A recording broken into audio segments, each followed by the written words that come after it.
Marla, thank you so much. Time for lunch now, so let's get over to the kitchen and say hello to ABC 7 Culinary Director Judi Gallagher. Hi, Judi. A lot of good stuff I see over there today. That's right. Well, Scott, I'm back in that theme again. I did pumpkin the other day and some last week.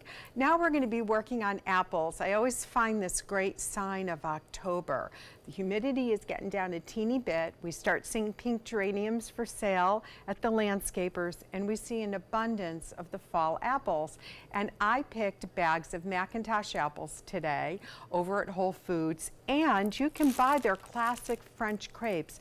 The crepes are already made. So I'm going to teach you today many fun different things that will go very quickly, from sauteed apples with butter and port wine that will fill the crepe, to simple toppings when you're roasting squash baked with the apples right in it, a perfect side dish, or even a dessert just with the seasonings of cinnamon and nutmeg.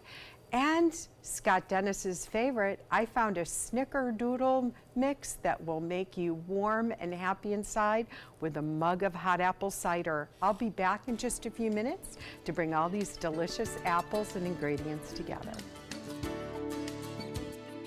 Scott, I'm going to start out with squash. You know, when I was a child, my mom always cut the acorn squash into wedges, put some maple syrup on it, and roasted it in the oven.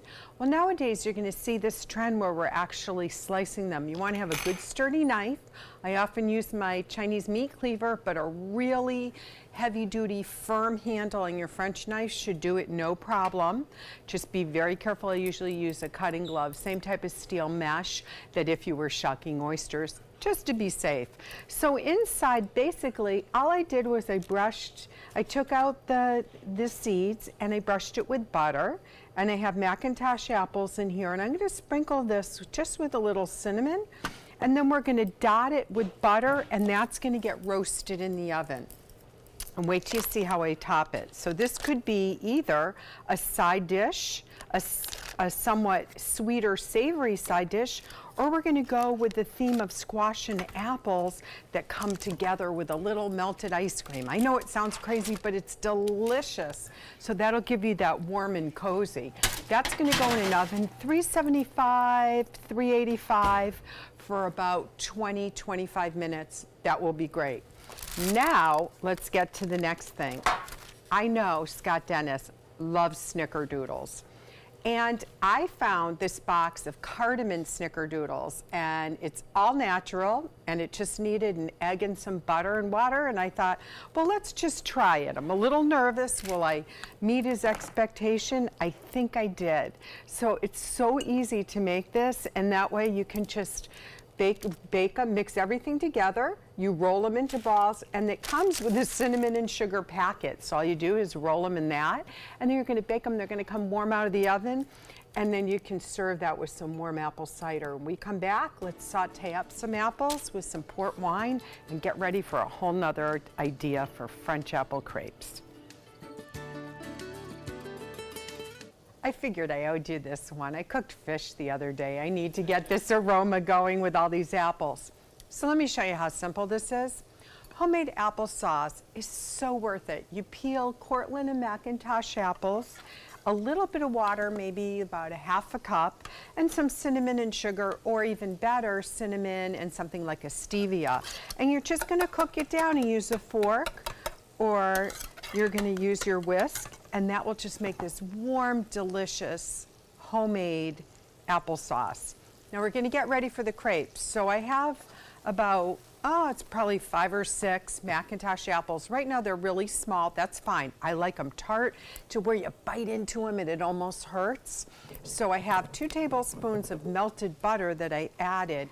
And then remember the cinnamon and sugar that we rolled the cookies in? How can Scott forget? We'll put some of that leftover right in there. Whoop, grab that out of the way. Then we can deglaze with a little port wine. You can also do the Calvados liqueur if you would like. If you don't want to use any alcohol at all, by all means, if you just simmer down some apple cider, it will make almost like a glaze, and that will be perfect. So, to make the crepes, I've bought the pre-made crepes at Whole Foods. Fantastic, nice French style. I have a crepe maker at home, and there's no way I can compete. It is so easy to use use it like this. Now, I have some Southern Praline ice cream.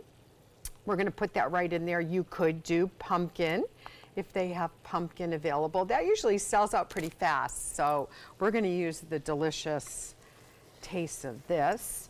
And then as this finishes up, we'll just do just a little bit so you get the texture of the apple there. But what we're gonna do is we're gonna roll, and then we can put the warm apple compote right on top. This is just so good. And I have to tell you folks, when you have start to think about Thanksgiving leftovers, this for lunch is wonderful if you cut down on the sugar, and then you can put some turkey and cranberry in there as well. And so you get this more savory bite, a brunch crepe we'll call it, okay? I just made that up and I think it'll work beautifully. So there we go. Let's take a break and let's come back and have our Apple Fest begin. Whoa. Don't you just wish you had on like this fuzzy bathrobe Oh, that's now? good. Sit in a lounge Wow. chair and just kind of go into it. A warm apple crepe with both that applesauce and the sauteed apples with the butter, the cardamom, cinnamon, and sugar, and then that port wine. Just kind of makes it feel warm and cozy. And oh yes, because it's John Scalzi's Southern Butter Pecan Ice cream. Love that. I know it. So I had to do that, and I really like it with the really soft melting ice cream, even more than whipped cream. I sure like it too, Judy. Let's be on our website, mysuncoast.com. Check it out. Click the dining link button. It'll take you right there with all the video instructions. Thank you, Judy. I feel like going out and building a snowman. And Scott, I've got plenty more snickerdoodles for you.